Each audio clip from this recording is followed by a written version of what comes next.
Meus caros amigos e amigas, nós queremos hoje refletir um pouco sobre o trabalho.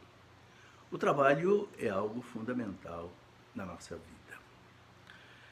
Deus instituiu o trabalho como um meio de redenção da humanidade.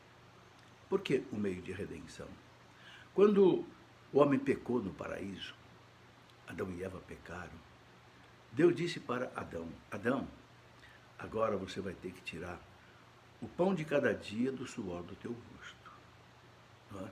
Não era para ser assim. Ele diz: agora a terra vai produzir espinhos e abrolhos por causa do seu pecado. Mas você agora vai ter que tirar o pão de cada dia do suor do teu rosto. Então o trabalho entrou na história da humanidade não como um castigo, mas como um fator redentor. O trabalho, então, ele preserva o homem do mau comportamento. Quem trabalha não cai no ócio, quem trabalha não fica na preguiça, quem trabalha não fica roubando, assaltando para poder subsistir. Não, quem trabalha não tem tempo para fazer o mal. Quem trabalha, ele só faz o bem. Então Deus colocou o trabalho como redentor. Quando o Papa Paulo VI foi o primeiro Papa que visitou a Terra Santa em 1964, quando o Papa Paulo VI esteve na Terra Santa, ele foi visitar a carpintaria de São José, em Nazaré, e ele disse ali, diante da carpintaria de São José, ele disse o seguinte: é aqui que nós queremos aprender o sentido árduo e redentor do trabalho. O sentido árduo e redentor do trabalho. O trabalho é árduo, sim, mas ele é redentor. Ele salva. É muito bonito a gente lembrar do grande santo São José Maria Escrivá de Balaguer, que fundou, né, a prelazia do Opus Dei. Ele colocou toda a vocação, né, todo o carisma da prelazia no trabalho. O trabalho que santifica o homem e o homem que santifica o trabalho. São José Maria escreveu vários livros e muitos deles ele fala da importância do trabalho. Aquele que trabalha, né, ele se santifica. Por quê? Porque ele desenvolve as virtudes. Eu quero falar um pouco sobre isso. O trabalho santifica o homem e o homem santifica o trabalho, ele diz. Né? Por que santifica o homem? Porque ele desenvolve as virtudes. Muitas virtudes. Por exemplo, o homem desenvolve a virtude da humildade quando ele trabalha. Por quê? Porque ele tem que ser ali, né, competente naquilo que ele faz, então ele tem que aprender esse trabalho. E aprender é uma coisa que exige humildade. Você vai aprender com quem sabe, né? Então você vai pedir ajuda, você vai pedir conselho, você vai, né, pedir socorro de alguém quando você não sabe alguma coisa, não é assim? O trabalho faz a gente humilde. O trabalho faz a gente também desprendido. Por quê? Porque aquele que trabalha e sabe a dificuldade para realizar um trabalho, ele gosta de ajudar os outros que têm também dificuldade. Os outros precisam aprender. Aquele que aprendeu gosta de ensinar. Infelizmente existem pessoas mesquinhas, né, que aprendem alguma coisa e guardam só para si, com medo de que o outro fique sabendo aquilo e possa até ultrapassá-lo. Deus nunca vai permitir isso, né? Que a gente fique na miséria porque ajudou alguém, que a gente fique prejudicado porque a gente ajudou outra pessoa. Não. Jesus diz o quê? Dai de graça o que recebestes de graça. Lá no Evangelho de São Mateus, capítulo 10, versículo 10. Dai de graça o que recebestes de graça. Né? Então, aquilo que a gente aprendeu no trabalho, a gente deve também passar para os outros. Isso faz a gente desprendido. Né? Depois o trabalho faz a gente também amigo das pessoas, né? Porque é muito importante, você sabe, o trabalho conjunto. Né? Muitos trabalhos, a maioria dos tipos de trabalho exige que você trabalhe com alguém. Né? Então você vê, por exemplo, um pedreiro, ele precisa de um servente de pedreiro do lado dele, senão o trabalho dele não rende. Essas pessoas que vão nas casas prestar serviço, por exemplo, vão lá arrumar, não sei, televisão, vão lá arrumar, normalmente vão de dois. Porque de dois um ajuda o outro, a coisa vai mais fácil. Às vezes um tem que subir no telhado, o outro tem que ficar embaixo lá na televisão. Então, sempre de dois. Então, isso ajuda a cooperação. E o trabalho onde envolve várias pessoas, nas fábricas, né, nas oficinas, na igreja, ninguém pode trabalhar sozinho. Ninguém pode na igreja querer fazer tudo sozinho. Não. Existem aqueles que são meio dono da igreja, acham que pode fazer tudo, centraliza tudo em si. Completamente errado. Nós temos que trabalhar com os outros, descentralizar o trabalho. E aí, o trabalho rende muito mais. Porque duas cabeças pensam mais do que uma. 4 braços rendem mais do que 2. Não é assim? Então, o trabalho ele gera essa fraternidade, gera amizade e desenvolve o quê? A caridade. Por que desenvolve a caridade?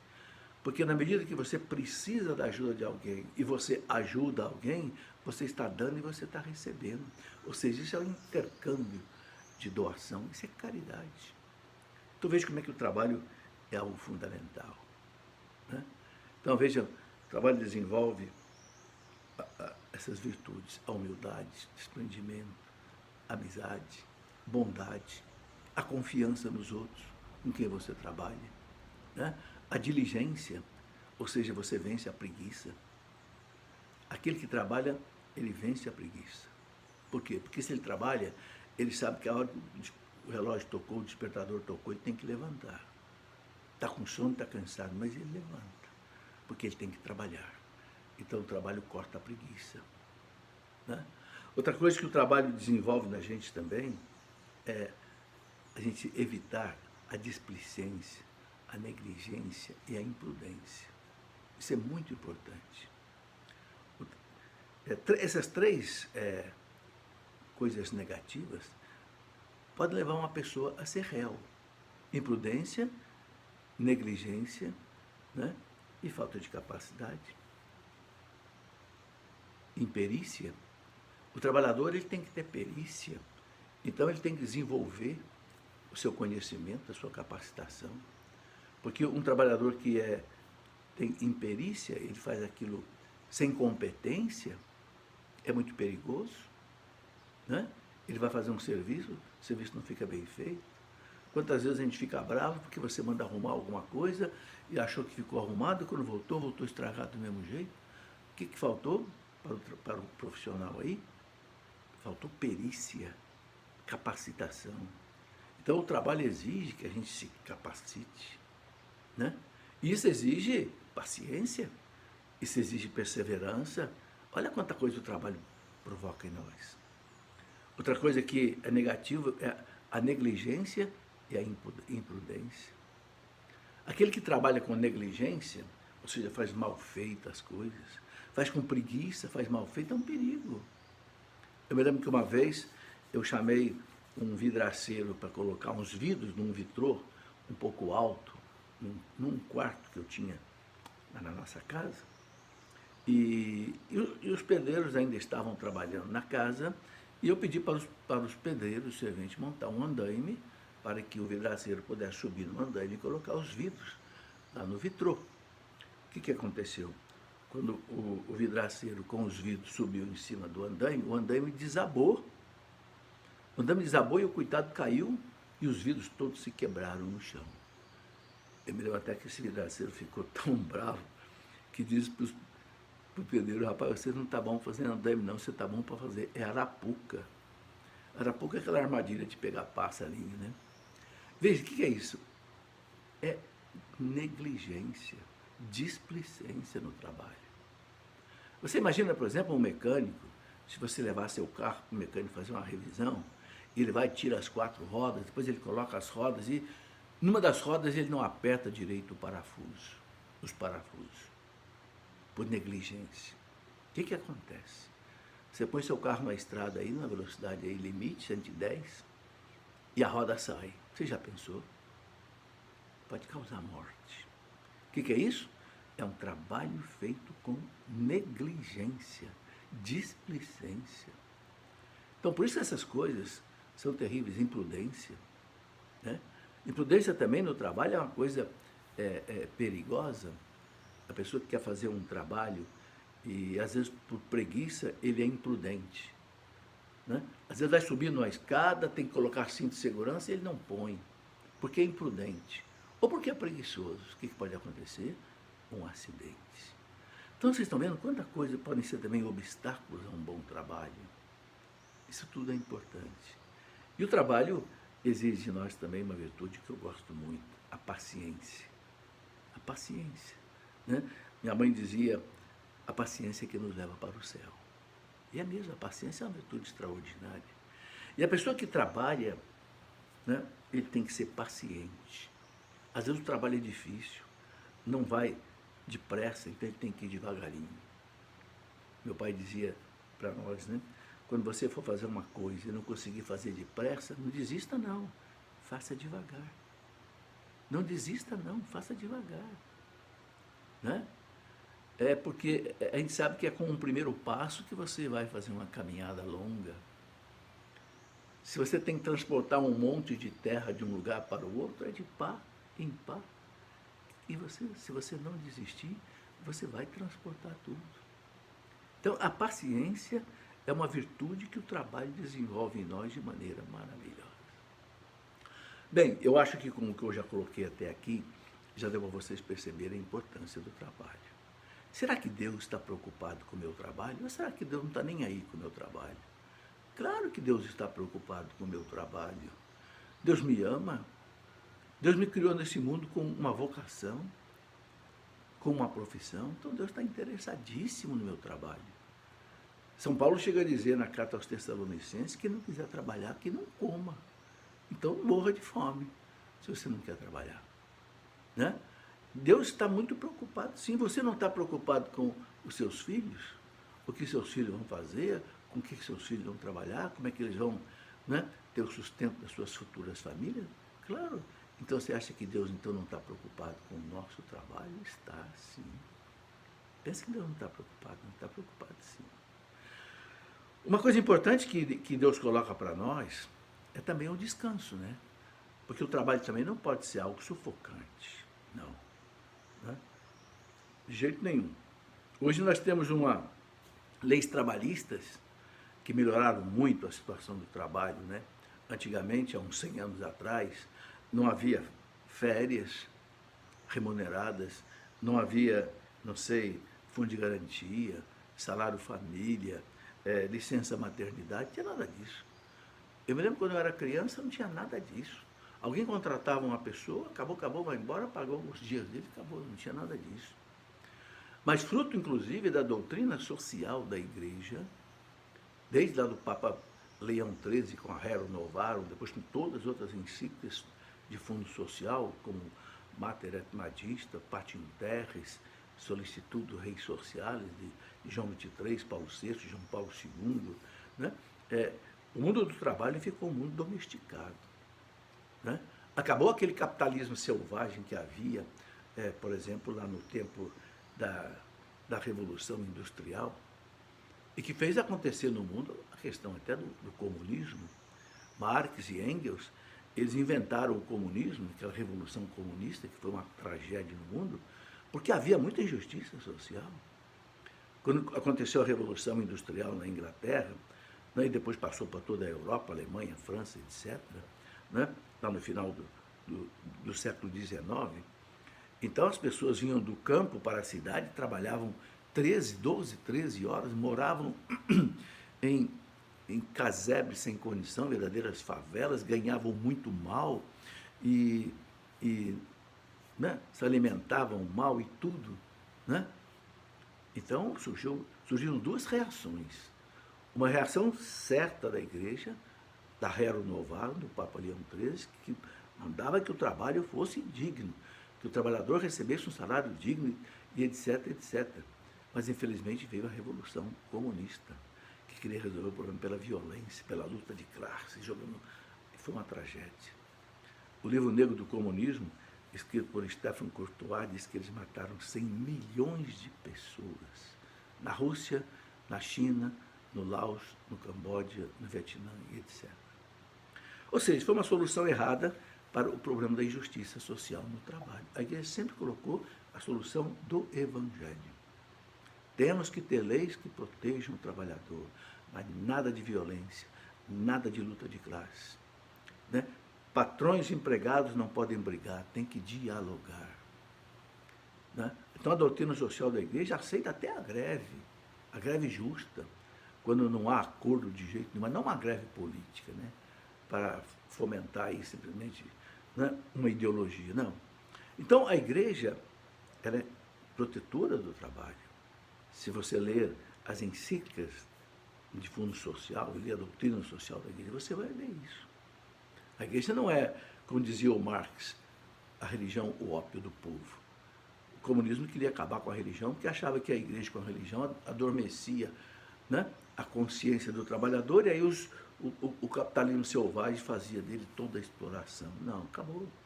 Graças a Deus, aquele capitalismo selvagem, que o empregado não tinha direito nenhum, aquilo acabou. Né?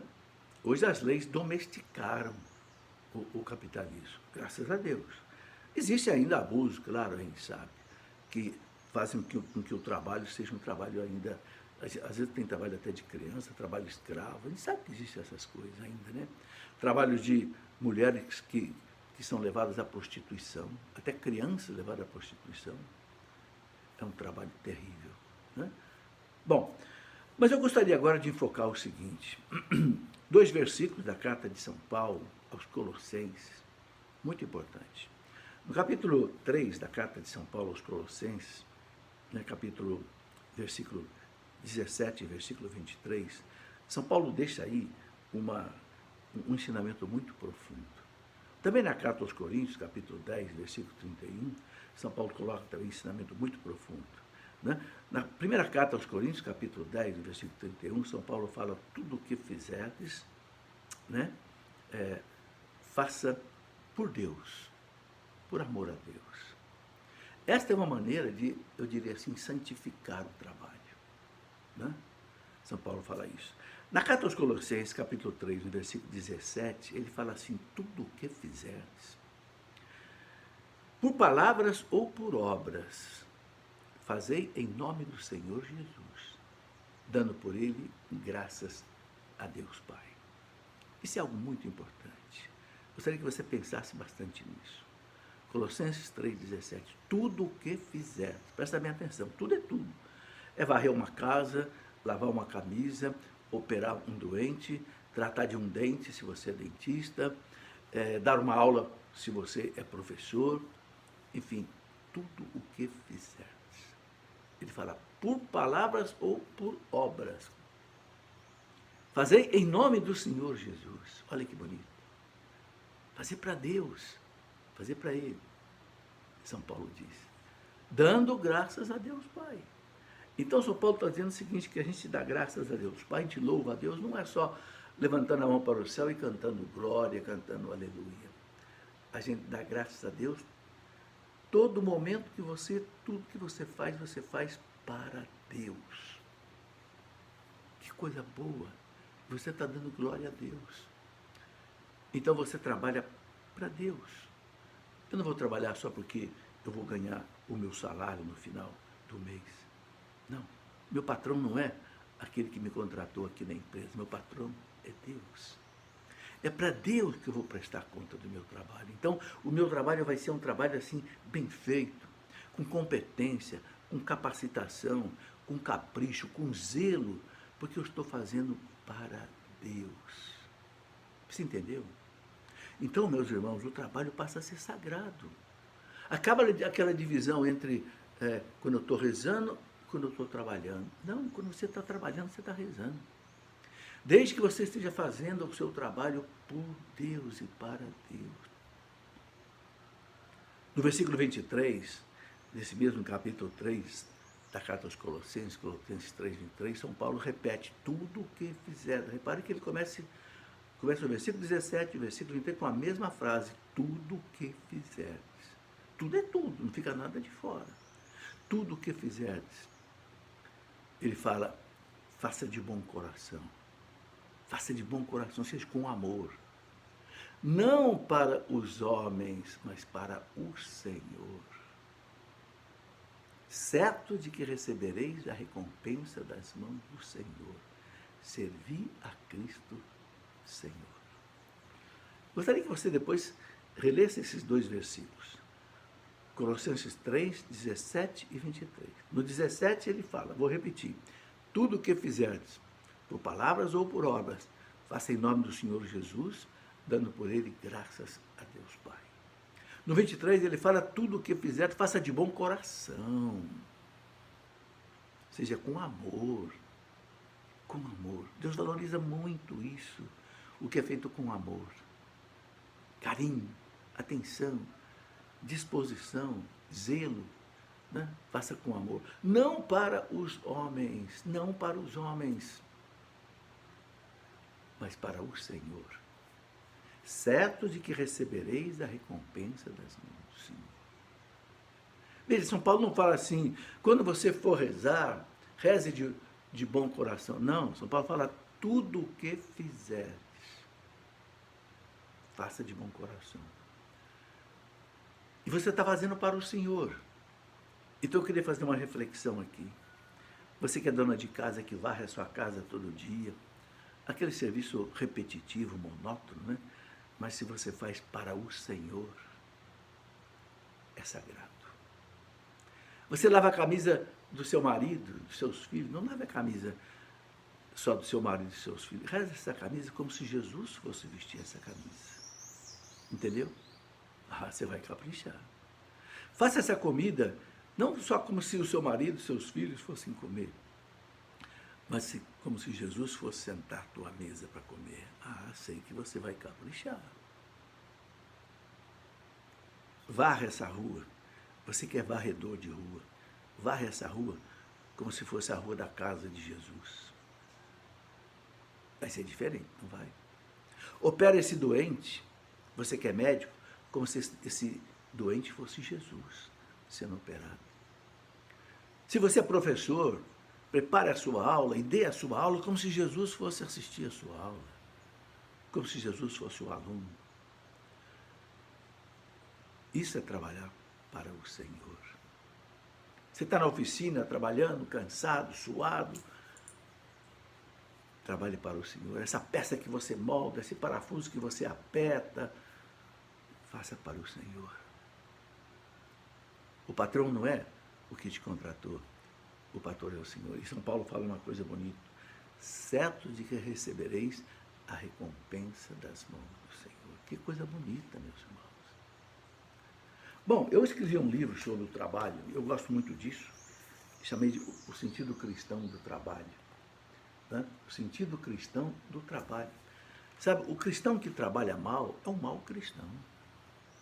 Não tenha dúvida, é um pecador. A primeira coisa que nós cristãos, a primeira maneira que nós cristãos temos que evangelizar os outros é pelo trabalho, pela sua competência, pela sua disciplina, pela sua assiduidade, pelo seu zelo. Eu fui professor há 40 anos, ainda sou, só que hoje não mais de física, matemática, mecânica, hoje eu sou professor mais de coisas de Deus, né? História da igreja e outras coisas. Mas eu me lembro que meu tempo de faculdade, eu tinha esse sentimento comigo, eu vou conquistar os meus alunos. Para mim e para Deus, em primeiro lugar, com o meu exemplo. Então, sempre procurei ser um professor que preparava bem as aulas. Montava um quadro negro didático, bem organizado. Respondia às dúvidas dos alunos. Atendia os alunos na minha sala, nos horários. Eu trabalhava numa escola federal, Universidade Federal de Itajubá, depois trabalhei na USP, aqui na cidade de Lorena e outras, a Unesp em Guaratinguetá, atendia os alunos. Quando eu ia preparar uma prova, preparava uma prova equilibrada. A prova não é para massacrar o aluno, a prova é para saber quem sabe e quem não sabe. Na prova você tem que dar de 10 a 0. Tem professor que faz uma prova, ninguém tira mais do que 4. Está errado. Está errado, o professor dosou errado a prova. Então, sabe, você tem que conquistar o seu aluno pela sua honestidade, bondade, amizade. Aí quando você falar de Deus, ele vai ouvir. Ah, eu entendo por que esse professor é assim. Porque ele tem Deus na vida dele. Eu sei por que esse médico é assim. Porque ele tem Deus na vida dele. Eu sei por que esse pedreiro é assim. Eu sei por que esse profissional que arruma aqui a minha televisão, ele não me engana, ele não me tapeia, ele não cobra muito, além do necessário, porque ele tem Deus na vida dele. Então, meus irmãos, o cristão que trabalha mal é um mau cristão. O primeiro exemplo que nós cristãos temos que dar é com trabalho, competente, sem negligência, sem displicência, sem imprudência, com zelo, com carinho, com paciência e bem feito. Isso já é evangelizar. Um dia, São Francisco de Assis chamou o irmão Leão e disse: irmão Leão, vamos evangelizar. E eles andaram lá por Assis, andaram lá pelas feiras. E São Francisco não fez palestra nenhuma, pregação nenhuma. E quando eles voltaram para casa, o irmão Leão perguntou para ele: irmão Francisco, você me chamou para evangelizar, nós não evangelizamos ninguém. E disse: como não, irmão? Como não? Quanta gente nós ajudamos na feira, quanta gente nós ouvimos, quanta gente nós evangelizamos pelo nosso trabalho. Você entendeu? Está aí. Nesse livro, eu não tenho tempo de colocar aqui nessa palestra de meia hora, não tenho tempo de colocar tudo que eu gostaria para vocês, mas nesse livro aqui, eu coloco algumas coisas que são importantes em destacar. Por exemplo, o trabalho nos faz feliz, faz mesmo. Quem trabalha é feliz, né? Está sempre ocupado. O trabalho nos santifica e nós santificamos o trabalho.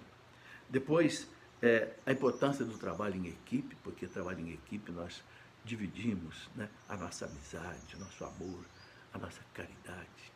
Depois, muito importante, é o dia de trabalho do domingo.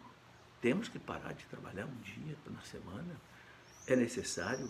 Eu me lembro que o Dr. Scott Hahn, num dos livros dele sobre o trabalho, ele conta que durante a Segunda Guerra Mundial, o presidente dos Estados Unidos pediu que as fábricas de armas trabalhassem direto, inclusive no domingo. Mas não era obrigatório, né?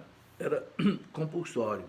Algumas fábricas não trabalharam no domingo e outras trabalharam, fábricas de armas. As fábricas que pararam no domingo tiveram uma produção superior às que não pararam no domingo. Olha que interessante. Por quê? Porque o operário cansa. Ele precisa parar. Então nós temos um dia de descanso, um dia de Deus, um dia de rezar, né? Depois, outra coisa que eu gosto de destacar, os obstáculos que existem no trabalho. Às vezes no trabalho existe inveja, às vezes no trabalho existe preguiça. Então é preciso evitar essas coisas, né? Um querendo às vezes derrubar o outro, fofocas, essas coisas prejudicam o trabalho, sobretudo o trabalho de equipe, né? Depois também, a mulher no trabalho. A mulher pode trabalhar, mas a função mais importante da mulher é ser mãe, é não descuidar da sua casa. É a mulher que educa, sobretudo, os filhos. É a mulher que põe a religião em casa. É a mulher que, né, satisfaz as carências dos seus filhos mais do que o pai. Então, a mulher pode trabalhar sim, mas o ideal seria que a mulher trabalhasse só meio período e um período ficasse em casa com os filhos. Bom, depois também nós temos que valorizar o tempo, né? O trabalho também, ele depende do nosso tempo, então o tempo não pode ser jogado fora. Jogar o tempo fora é jogar a vida fora. Isso nós não podemos fazer. Eu gostaria de colocar aqui, né, uma palavra também para os aposentados e para os idosos. Não é porque nós aposentamos. Eu estou aposentado desde 2005, nunca parei de trabalhar. Parar de trabalhar faz mal. Você fica na ociosidade, você pode cair numa depressão, né? E a igreja precisa muito do nosso trabalho de pessoas idosas aposentadas. Quanta gente aí, professor, capacitado, médico, engenheiro aposentado, que poderia estar fazendo um trabalho voluntário, um trabalho na igreja, um trabalho na sociedade. Não fique sem trabalhar. Só não trabalhe se você estiver doente. Mas se você não estiver doente, trabalhe. Porque o trabalho é remédio. O trabalho, como eu disse, ele é redentor. O trabalho nos salva. Está aí, meus amigos, meus irmãos, uma reflexão assim bastante rápida sobre o trabalho. Que Deus os abençoe. Que vocês possam ser trabalhadores felizes e fazendo muita gente feliz. Amém.